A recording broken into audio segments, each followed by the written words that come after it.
Hi. I had double knee replacement March 9th, 2009. It changed my life. I love to hike, play tennis, and play with my grandkids.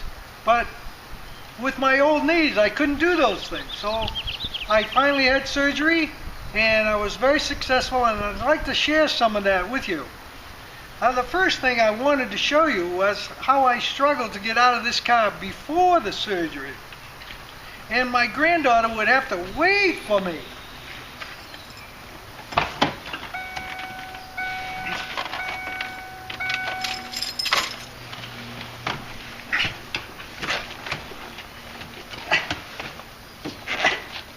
Wait, Bella!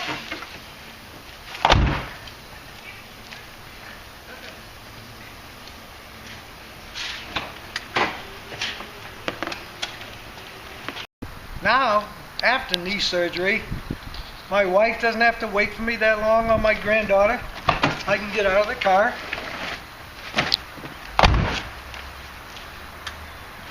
Go around and open the door.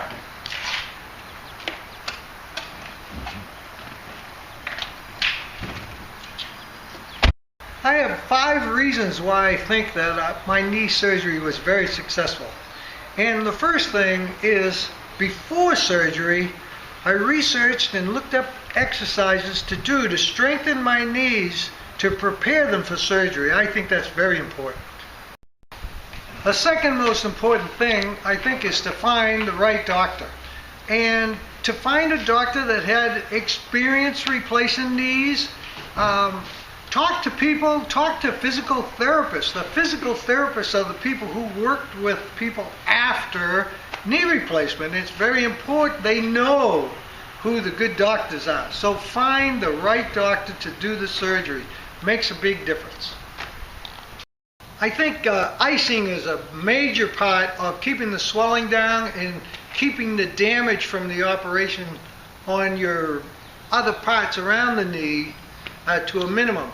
And my doctor actually installed pads underneath the bandages, and it hooked up to a machine that circulated ice cold water 24 hours a day for 2 weeks, all the time. It made me cold, but it kept the swelling down and made the healing a much faster process. I think that's another important thing. When you go home, they have portable ice machines that you have to actually put ice in. It's not a refrigerator, but you put ice in and it circulates cold water. And I did that for 3 weeks after surgery, and it kept the swelling to a minimum. Very important. It's the fourth important thing. The fourth important thing is to do the rehab exactly as you instructed. Some people try to get macho and they do too much, and some people are a little sissy about it because it hurts and they don't want to do the rehab. Do the rehab. Take the pain pills that they give you if you have to, because the important thing is you have to get the knee straight and you have to bend it to like about 130 degrees. Do the rehab exactly as it's told, and that is very important to the recovery process. The fifth thing is to have the attitude to want to be better than you were before. You want to improve and be the best you can be, and that attitude gets you to follow the instructions and gets through the pain so that you do the proper exercises, do the rehab properly. Don't overdo it, don't underdo it.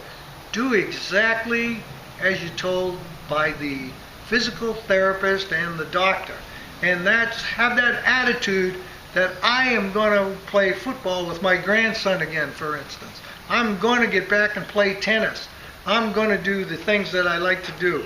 Have that attitude and go forth from there. That's the 5 important things that we need to do.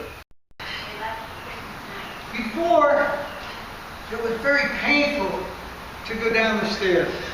Very painful. I used to hang on both sides sometimes to try to get down the stairs. And afterwards,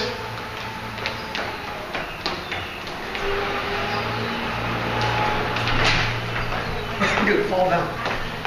Afterwards, It changed my life. As you can see, I can go up and down stairs, I can hike now, play with my grandkids. Life-changing thing, surgery. But the 5 things to remember. Do the exercises before. Look them up. Do exercises before to strengthen your knees to prepare them for surgery. Get the best doctor you can get. Do the rehab. Use an ice machine and have a good attitude. Those are the 5 things for success. Don't do too much, don't do too little. Follow the instructions for rehab. Follow those, you'll have success like I've had with mine. Believe me, my friends don't want me playing tennis against them anymore because I can run down every ball.